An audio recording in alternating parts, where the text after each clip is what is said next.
Hi everyone. అందరూ ఎలా ఉన్నారు? ఏం చేస్తున్నారు? నేనైతే చాలా బాగున్నాను.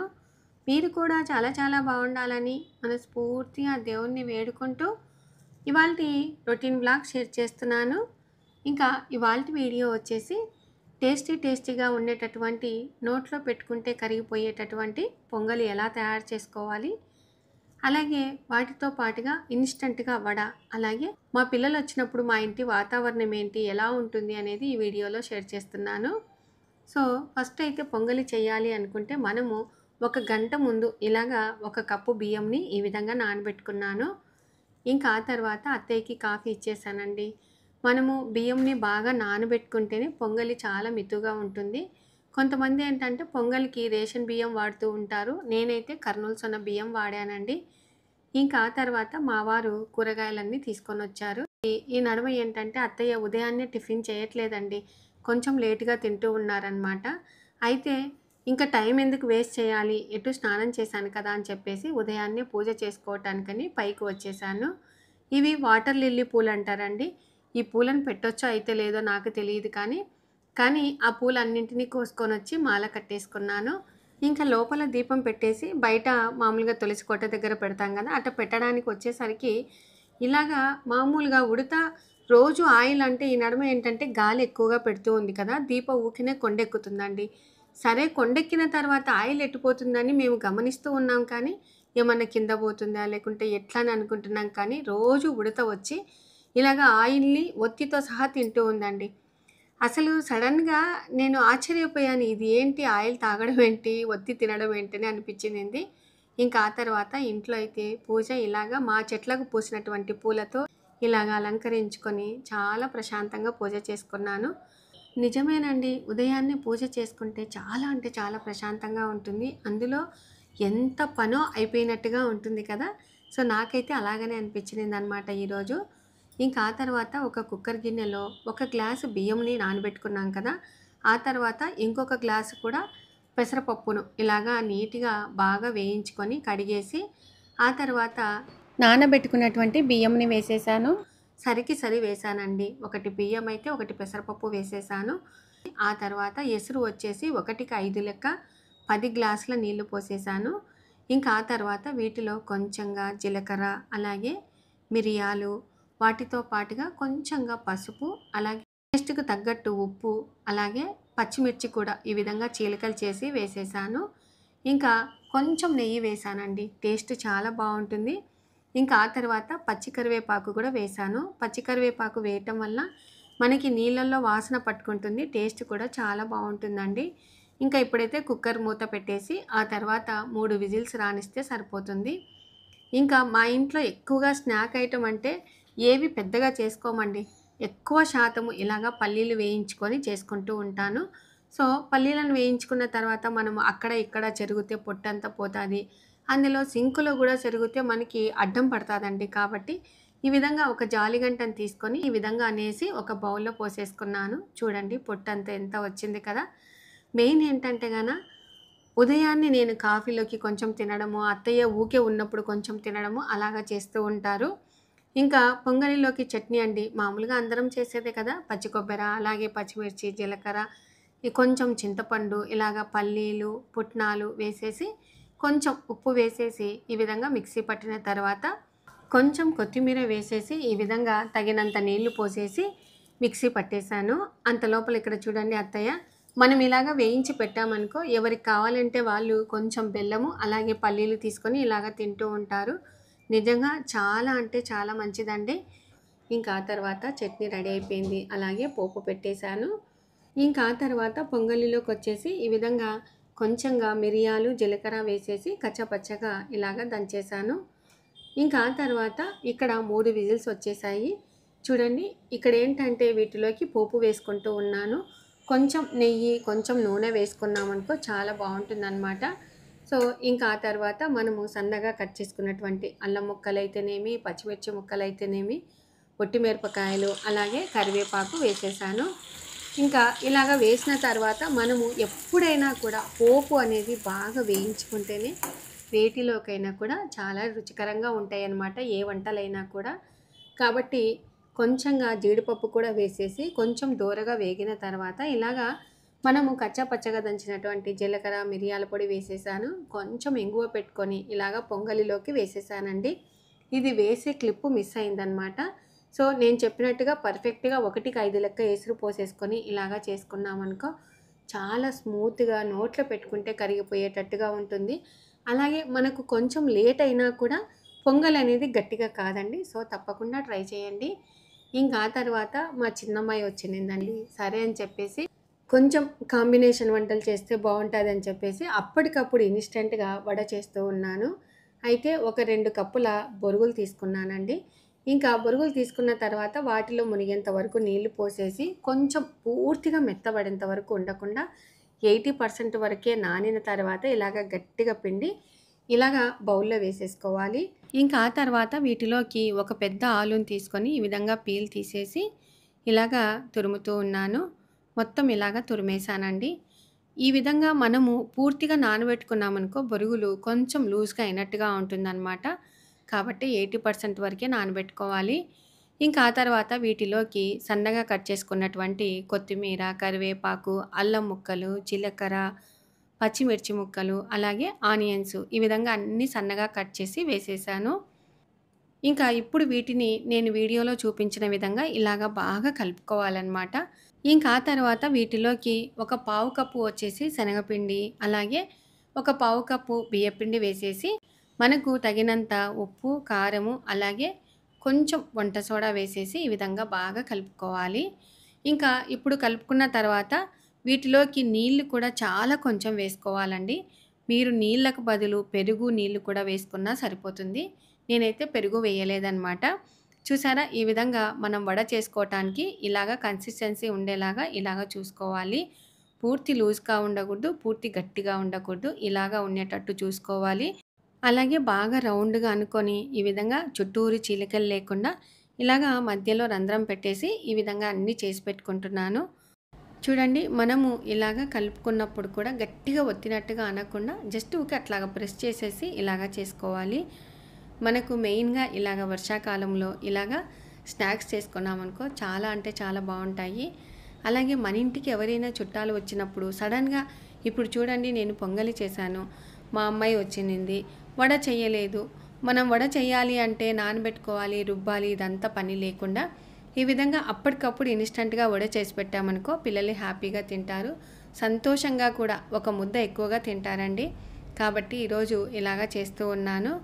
ఇవి వేసిన పార్ట్నే మనము మామూలుగా ఆయిల్ బాగా వేడెక్కిన తర్వాత మీడియం ఫ్లేమ్ పెట్టుకుంటాం కదా, ఇవన్నీ వేసిన తర్వాత కదిలించకూడదండి. కొంచెం సేపు అలాగనే ఉంచి ఆ తర్వాత ఇలాగ తిప్పుకోవాలన్నమాట. వడలు కూడా చాలా అంటే చాలా బాగుంటాయి. మీకు కావాలి అనుకుంటే పెరుగు వేసుకుంటే కూడా ఇంకా క్రిస్పీగా ఉంటాయండి. నేనేంటంటే ఆయిల్ పీల్చుకుంటాయేమో అనే ఉద్దేశంతో వేయలేదు. నాకు తెలిసి పెరుగు వేసినా కూడా ఆయిల్ పీల్చుకోవండి. నేను ఇలాగ పెరుగు వేయకుండా కూడా చేసినా కూడా వడలు టేస్ట్ చాలా బాగా వచ్చాయన్నమాట. చూడండి ఎంత బాగున్నాయి కదా. ఇలాగా వేడి వేడి అరిటాకు మీద వేస్తే వాటి ఫ్లేవరే రెట్టింపు అవుతుందండి. ఇంకా తర్వాత మా చిన్నమ్మాయి ఇలాగా పొంగలి పెట్టేసుకుంటుంది.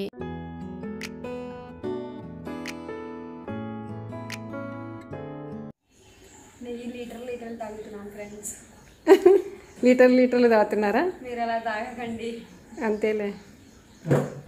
ఇంకా తర్వాత చట్నీ అండి చాలా బాగుంటుంది కదా, పచ్చి కొబ్బరి చట్నీ, సాంబార్ కూడా ఉంటే ఇంకా బాగుంటుంది అనమాట. సరే అని చెప్పేసి వడ కూడా పెట్టేసుకుంటున్నాను. మెయిన్గా ఈ కాంబినేషన్ చాలా అంటే చాలా మందికి ఇష్టం అండి. అవునా? ఏం అయిపోయిందా? చూడి అయిపోయింది. తినే బొట్టే పెట్టుకోలే. నిన్న కంప్లైంట్ ఇచ్చా అని ఈరోజు వడ పొంగలి చేసింది ఫ్రెండ్స్. అంతే. కానీ మనం వీటిలోకి సాంబార్ చేసుకుంటే చాలా అంటే చాలా బాగుంటుందండి. సో నేను ఉదయం పూట ఇంకా టైము అంటే మనకి అన్నీ కుదరాలంటే కుదరవు కదా, కాబట్టి నేనైతే సాంబార్ చేయలేదు. ఇంకా ఈ విధంగా చట్నీతోనే సరిపుచ్చానండి. నాకు మొన్న తెలుసు వడ పొంగలి అంటే వడ పొంగలి రెండిట్లో కలిపి తినాలని మొన్న తెలుసు నాకు. అవునా? ఎక్కడికి వెళ్తున్నావు? అంటే మామూలుగా ఇడ్లీ వడ అంటారు కదా హోటల్స్లో, కానీ ఇడ్లీ వడ ఏం కలిపి తినాలి కదా. అవునవును. అట్లా నేను కూడా ఇది వడ పొంగలి అని అట్లా కాంబినేషన్ ఏమో అనుకున్నా. సరే సరే. ఇట్లా కలిపి తినాలని తెలీదు. ఓకే, సాంబార్ వండింటే ఇంకా బాగుండేది కదా. ఇంకా ఇప్పుడు చూడండి వడ ఎంత బాగా కాలింది కదా. సో తప్పకుండా ట్రై చేయండి, పొరలు పొరలుగా బాగా వస్తాయి, ఆయిల్ కూడా పట్టుకోవండి. ఇంకా ఇప్పుడైతే అత్తయ్యకి ఇచ్చేసాను, అత్తయ్యకి కూడా బాగా నచ్చాయి అన్నమాట.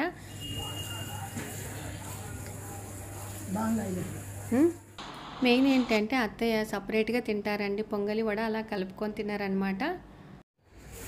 ఏం వచ్చేటప్పుడు కాసరకాయలు తెచ్చినారా? బెంగళూరుకి తీసుకెళ్ళు రేపుడు మీ ఫ్రెండ్స్కి. బెంగళూరు తీసుకెళ్ళాలని తెచ్చుకున్నాం. ఓకే, తీయటానికి కూడా రావట్లేదు. ఏంది విత్తనాలన్నీ బయటకు వస్తున్నాయి? అంతే, ఈ వర్షాకాలం అంటూనే ఉంటాయి. ఇప్పుడు మీ జేజీకి పోయేమంటారో చూద్దాం.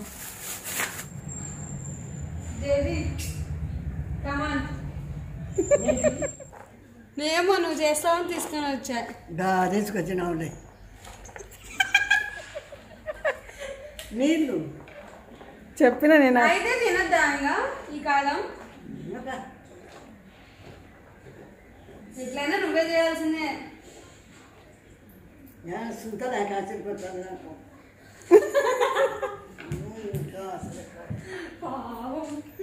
వట్టి కొంటే బాగుంటాయి, పిసి పిసి అంటే బాగుంటాయి. నేను ఒలుస్తాలే, సగం ఒలుచు చాలు. నేను సగం ఒలుస్తాలే, ఎత్తాను సగం ఒలుచు. ఈ వర్షాకాలం తెచ్చుకోకూడదు ఇవి, పిస పిస పిస అంటారు. ఇంకా ఆ తర్వాత మధ్యాహ్నానికి వచ్చేసి మామూలుగా గోంగూర పప్పు అలాగే ఎల్లిపాయ పొడి చేసుకుందాము అనే ఉద్దేశంతో గోంగూర పప్పుకు వేసేసాను. అలాగే ఒక దిక్కు అన్నం పెట్టేశానండి. మనం ఎప్పుడైనా గోంగూర పప్పు చేసుకోవాలి అంటే గోంగూర పప్పును ముందుగానే నీట్గా కడిగి ఇలాగా వడవార్చుకోవాలన్నమాట. వెంటనే కడిగి గోంగూరను అలాగే నీళ్ళతో పెట్టామనుకో పప్పు రుచి ఉండదండి. ఇలాగ నేను చెప్పినట్టుగా మీరు గోంగూర పప్పు చేసేసుకోండి, సూపర్గా ఉంటుందన్నమాట. ఇంకా ఎప్పుడు చేసేటటువంటి రసం కూడా చేస్తూ ఉన్నాను. ఇంకా ఆ తర్వాత కాసరకాయలు ఒలిచామండి నేను అత్తయ్య. అసలు ఒలచడం పెద్ద పని అండి, కానీ రుచి అమోఘం అనమాట. ఇంకా కొంచెం నీళ్లు పోసేసి కాస్త ఉప్పు వేసేసి కొంచెం సేపు నానబెట్టేశాను. ఆ తర్వాత రసం కూడా రెడీ అయిపోయిందండి. ఇంకా ఈ కాసరకాయలు మాత్రం ఈ విధంగా ఆరబెడుతూ ఉన్నాను. అదొత్తా చూడు, అదో అదో అదో ఉడతా, అదో నూనె ఒత్తి తాగింది.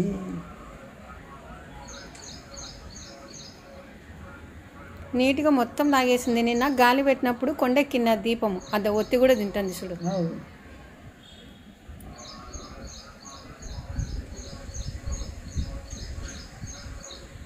మొత్తం క్లీన్ చేసేసింది నూనె అంతా.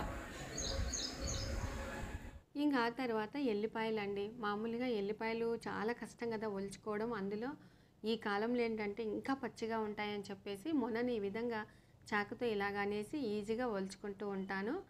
ఇంకా ఎప్పుడైనా కూడా గోంగూర పప్పులోకి ఇలాగ గుడ్డు కారం చేసుకున్నామనుకో అమోఘంగా ఉంటుంది. కాబట్టి ఉప్పు కారం కూడా సరిబలంగా వేసుకోవాలి. సో నేనైతే 1 స్పూను ఉప్పు, 2 స్పూన్ల కారము, అలాగే కొంచెం జీలకర్ర, 1 గుప్పెడు వెల్లుల్లి వేసేసి ఈ విధంగా కచ్చా పచ్చగా దంచుకోవాలండి. ఎలాంటి కొబ్బరి వేయకూడదన్నమాట. మనము బాలింతలప్పుడు మనకి ఎక్కువ శాతం ఇలాంటి కారమే పెడతారు కదా. సో అయితే ఈ కారంని మనము కొంచెం వేడి అన్నంలో ఒక చుక్క నెయ్యి వేసుకొని తిన్నామనుకో అదుర్సండి, చాలా అంటే చాలా రుచికరంగా ఉంటుంది. చూడండి, అసలు ఈ కారంని చూస్తేనే తినాలనిపిస్తుంది కదా. ఇంకా ఇప్పుడు అత్తయ్య భోజనానికి కూర్చున్నారనమాట. సరే అని చెప్పేసి అత్తయ్య కొంచెం వేసేసాను. ఇంకా ఆ తర్వాత ఈ విధంగా వడ్డిస్తున్నానండి. ఈ నడుమ ఎక్కువ శాతం అరిటాకులే తెచ్చుకుంటూ ఉన్నామన్నమాట. గట్టిగా వండుకున్నటువంటి గోంగూర పప్పు, వేడి అన్నము, కాస్త ఎల్లిపాయ కారము, వాటిలోకి గుమాలించే నెయ్యి వేసేసుకొని ఇలాగ బాగా కలుపుకొని ఫస్ట్ 3 ముద్దలు ఎల్లిపాయ ముద్దలు కలుపుకోవాలండి. అలాగే తినేసిన తర్వాతనే మనము గోంగూర పప్పు కలుపుకొని తినాలన్నమాట. ఇంకా ఇప్పుడు కాసరకాయలు ఏంటంటే ఇవి బయట ఎక్కువసేపు పెట్టామనుకో ఒక్కోసారి పొట్టలు పగిలిపోతాయండి. నైట్ కదా చేసుకునేదని చెప్పేసి కొంచెం సేపు ఫ్రిడ్జ్లో పెట్టేశాను. ఇంకా ఫ్రిడ్జ్లో ఉండేటివి ఎప్పుడైనా కూడా మనం కొంచెం ఆరబెట్టుకోవాలండి. సరే అని చెప్పి కొంచెం సేపు పక్కకు పెట్టేశాను. ఇంకా మా అమ్మాయి ఏమనిందంటే బుడ్డల పొడి అడిగిందండి. ఎప్పుడు ఎల్లిపాయ పొడి అలాగా అడిగేదనమాట, కానీ ఈసారి బుడ్డల పొడి అడిగింది. అలాగే కాసరకాయల వేపుడు అడిగిందనమాట. ఇంకా మనం ఎప్పుడైనా కూడా పల్లీలు వేయించుకోవడం అంటే మందంపాటి పెన్నంలో వేయించుకుంటేనే పల్లీలు బాగా వేగుతాయి కదండి. సరే, ఒక దిక్కు పల్లీలు వేగుతూ ఉన్నాయి, ఒక దిక్కు ఎల్లిపాయలు ఒలుచుకుందామనే ఉద్దేశంతో ఎల్లిపాయలు ఒలుచుకున్నాను. ఎల్లిపాయ పొట్టు మాత్రం కంపల్సరిగా ఎత్తి పెట్టుకుంటానండి. ఇంకా చెట్లకైతేనేమి, అలాగే ఏదన్నా కాళ్ళ వాపులు ఉన్నప్పుడు కూడా మనం ఒక క్లాత్లో వేసేసి కొంచెం మనం వెచ్చ చేసుకొని ఆ వాపుల దగ్గర పెట్టినా కూడా తగ్గిపోతాయండి. అందులో ఇప్పుడు ఈ నడుమ కాళ్ళు బాగా వాస్తూ ఉన్నాయి కదా అని చెప్పేసి అలాగా చేస్తూ ఉంటాను. ఇంకా చూడండి ఎల్లిపాయలు ఎంత బాగా వలిచాను కదా. ఇంకా పల్లీలు మాత్రం మొత్తం ఇలాగ వేయించుకుంటూనే మిగతా పనులన్నీ చేసుకుంటున్నాను. నేను మాత్రం పల్లీలు సిమ్లో పెట్టుకొని నిదానంగా వేయించుకుంటానండి. మందం పెన్నం తీసుకుంటానన్నమాట. ఇంకా ఇప్పుడు చూడండి మొత్తము కాసరకాయలన్నీ ఆరబెట్టేశాను. అలాగే పల్లీలు కూడా బాగా వేగిపోయినాయి. మనకు వేగిపోయినాయి లేదు అని తెలియాలంటే జస్ట్ అలాగా అంటే పొట్టు వెంటనే వచ్చిందనుకో అప్పుడు బాగా వేగిపోయినట్టు అనమాట. ఇంకా చూడండి, ఇంకా ఆ తర్వాత అదే బాండీలోనే కాస్త ఆయిల్ వేసేసి మనము ఆరబెట్టుకున్నటువంటి కాసరకాయలు వేసేసి కాసరకాయలు బాగా వేయించుకోవాలండి. ఇదేంటంటే మనము గబా గబా అంటే వెంటనే కలిపామనుకో పొట్టలు పగిలిపోతాయి అన్నమాట. అలా కాకుండా సుస్మెత్తగా ఇలాగా అనుకుంటూ కలియబెట్టుకోవాలి. ఇంకా వంట చేసేటప్పుడు మాత్రం పల్లీలు వేయించాను అనుకో కంపల్సరిగా ఇలాగ తింటూ ఉంటాను.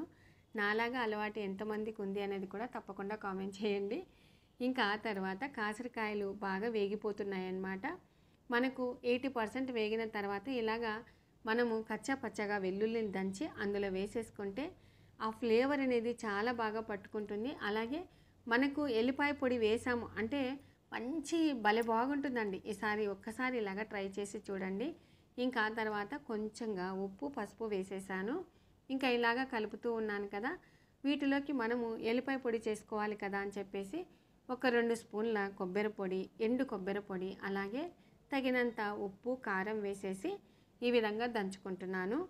మనకేంటంటే మెయిన్గా ఉప్పు కారము మనం సరిబలంగా వేసుకోవాలండి. తక్కువనే తినాలి కానీ సరిబలంగా వేసుకుంటే టేస్ట్ అనమాట. ఇంకా ఇప్పుడు చూడండి కాసరకాయలు బాగా వేగిన తర్వాత మనము కొంచెం గుంతలాగా చేసేసుకొని వాటిలో ఈ కాసరకాయలలో ఉన్నటువంటి ఆయిల్ అంతా గుంతలోకి వస్తుంది. చివరిలో కొంచెం మినపప్పు వేయించుకొని ఇలాగా మనము ఎల్లిపాయ పొడి వేసేసి ఇలాగా కలిపేసుకున్నామనుకో పొడిగా వస్తుందండి. ఈ కాసరకాయల వేపుడు ఇలాగ చేసుకోవాలి. తగినంత చక్కెర వేసుకున్నామనుకో మనకు టేస్ట్ అనేది రెట్టింపు అవుతుందన్నమాట. సరే, వేపుడు కూడా రెడీ అయిపోయిందండి. ఇంకా ఆ తర్వాత మనము పల్లీల పొడి చేసుకోవాలి. అందులో పొడిగా చేసుకోవాలి కాబట్టి నేనేం చేశానంటే ఫస్ట్ తగినంత ఉప్పు అంటే 1 స్పూనున్నర ఉప్పు, ఒక 3 స్పూన్ల కారము, అలాగే జీలకర్ర వేసేసి ఈ విధంగా మిక్సీ పట్టుకున్నాను. ఇంకా ఇలా మిక్సీ పట్టుకున్న తర్వాత మనం వేయించుకున్నటువంటి పల్లీలని ఇలాగనే పోసేసానండి. నేనైతే ఎలాంటి పొట్టు తీయలేదన్నమాట. ఇలాగా పోసేసి ఆ తర్వాత కొంచెం బెల్లం ఈ విధంగా వేసేసి ఇలాగ మిక్సీ పట్టుకొని వచ్చాను. చూడండి పొడిగా వచ్చింది కదా. మనము ఉప్పు కారం అన్నీ ఒకేసారి వేసేసి మిక్సీ పట్టామనుకో మెత్తగా అవుతుందండి. అలా కాకుండా ఇలాగ మనము చేసుకున్నామనుకో ఈ పల్లీల పొడి వేటిలోకైనా కూడా రుచికరంగా ఉంటుందండి. వేడి అన్నంలోకి అయితేనేమి, అలాగే నూనె వంకాయ చేసుకోవాలనుకో ఈ పొడి రెడీగా ఉందనుకో చక్కగా నూనె వంకాయ చేసుకోవచ్చు. సో ఇప్పటికైతే పల్లీల పొడి రెడీ అయిపోయింది. ఇంకా ఆ తర్వాత మా చిన్నమ్మాయికి ఇలాగ ప్యాక్ చేసేసానండి. పల్లీల పొడి, కాసరకాయల పొడి, అలాగే ఈసారి చిప్స్ తెచ్చుకోయిందనమాట బయట. చాలా బాగున్నాయండి చిప్స్ కూడా. చూసారు కదండి వాళ్ళ వీడియో. పిల్లలు మా ఇంటికి వచ్చినప్పుడు మా ఇంట్లో వాతావరణం ఇలాగనే ఉంటుందండి. అత్తయ్య ఎంత కోపడ్డారు కదా కాసరకాయలు ఒలచడానికి. సో మీ ఇంట్లో కూడా ఇంతేనా? తప్పకుండా మీరు కూడా పొంగల్ అయితేనేమి, ఇన్స్టెంట్గా వడ అయితేనేమి, కాసరకాయ వేపుడు అయితేనేమి, అలాగే పల్లీల పొడి అయితేనేమి తప్పకుండా ట్రై చేయండి. ఇవాల్టి వీడియో మీకు నచ్చినట్లయితే లైక్ చేయండి, షేర్ చేయండి, సబ్స్క్రైబ్ చేయండి. Thank you for watching. Bye అండి.